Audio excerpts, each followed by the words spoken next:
నమస్తే welcome to metro ఉదయం news. Siddipet జిల్లా గజ్వేల్ పట్టణంలోని శ్రీరామాలయంలో తెలుగు నూతన సంవత్సరం విశ్వవసునామ సంవత్సర ఉగాది పండుగ సందర్భంగా 30/3/2025 ఆదివారం సాయంత్రం 5 గంటలకు పంచాంగం భవిష్యవాణి వేద బ్రాహ్మణ రామరాజు వివరించారు.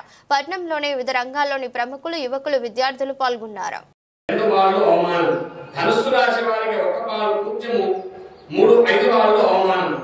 మకర రాశి వారికి 4 వాళ్ళ పూజ్యము 5 వాళ్ళ అవమానం, కుంభరాశి వారికి 7 వాళ్ళ పూజ్యము 3 వాళ్ళ అవమానము, మీన రాశి వారికి 3 వాళ్ళ పూజ్యము 1 వాళ్ళ అవమానం.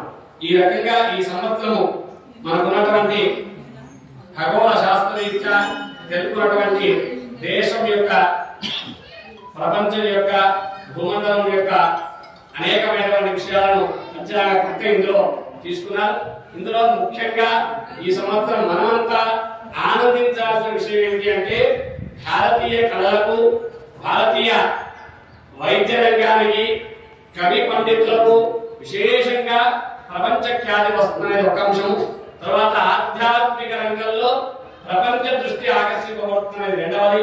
మూడవది, విదేశాలకే మనవాళ్ళు ఎన్నో ఏళ్ళుగా వెళ్తున్నారు విద్యను అభ్యసించడం కోసం. కానీ ఈ సంవత్సరం మన ప్రాచీన విద్య కోసం మన విశ్వవిద్యాలయాల్లో చేరుటకు విదేశీ విద్యార్థులు బాగా ఆసక్తి చూపుతారనే విషయాన్ని పంచాంగంలో చెప్పడం జరిగింది. కాబట్టి అది సనాతన వైదిక ధర్మ ప్రేమికులకు గొప్పైనటువంటి ఆనందం.